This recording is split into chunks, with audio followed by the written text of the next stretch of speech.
કે 1 મહિનાની અંદર આ રોડ નહીં બને તો બાંધકામ વિભાગના અધિકારીનું હું એકલો જઈને કાળું મોટું કરી જે પોલીસને સાંભળવું હોય સાંભળી લે, ગૃહમંત્રીને સાંભળવું હોય સાંભળી લે. વરસાદ આવતાની સાથે જ રોડ રસ્તાની શું પરિસ્થિતિ થાય છે એ મેં પણ મારી નરી આંખે જોયું છે ને આપે પણ આપણી નરી આંખે જોયું છે.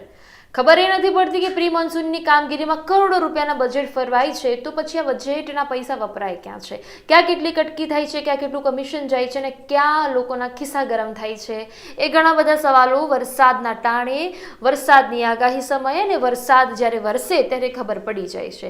અત્યારે રસ્તા અને રોડ પર આપણે જઈએ તો આપણને ખબર પડે કે ઢીચણસમા પાણી છે. આગાહી તો કરવામાં આવી છે 7 અને 8 સપ્ટેમ્બર સુધી ભારેથી અતિ ભારે આગાહી કરવામાં આવી છે. મેઘ તાંડવ થશે તેવી આગાહીઓ છે.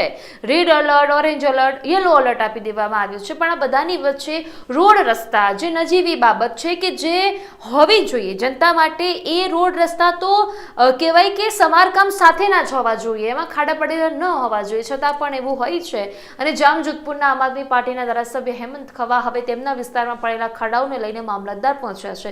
ત્યાં એમને રોકવાનો પ્રયાસ આવ્યો.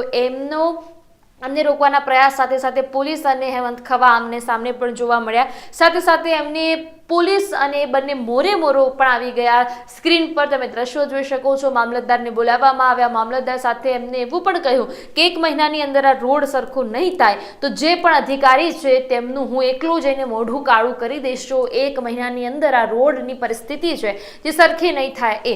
સાથે સાથે એમને એવું પણ કહ્યું કે જે પણ પોલીસ અધિકારીને સાંભળવું એ સાંભળી લે, ગૃહમંત્રીને સાંભળવું તો સાંભળી લે. 1 મહિનાની અંદર આ રોડનું સમારકામ ન થયું તો હું અધિકારીનું એકલો જઈને મોઢું કાળું કરીશ. હવે હેમંત ખવા, મામલતદાર અને પોલીસ વચ્ચે શું બોલાચાલી થઈ છે સાંભળો વિડીયો.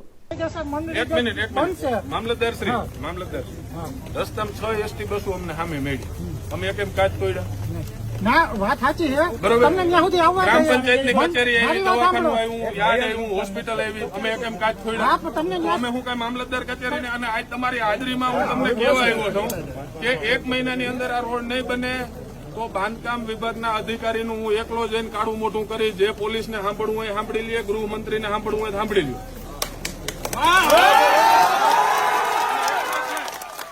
ભેગા નહીં, તમને એમ ના થાય કે આ ટોળું લઈને આવ્યું એટલે દાદાગીરી કરે. દાદાગીરીની અમે અમારા હક માટે કરીએ છીએ.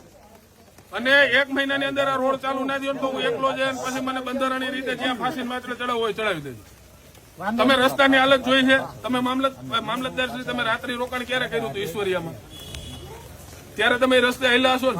રસ્તાની ખબર છે. કાયદેસર ગોઠણ ડૂબ ઉપરનું પાણી અત્યારે રોડ ઉપર ભરાયેલું છે. હું તમને દેખાડું, વિડીયો ફૂટેજ પત્રકારો પાસે હશે. ઓકે, હવે આવેદન પત્ર આપવાનું છે ને ત્યાં સુધી પ્રેમથી.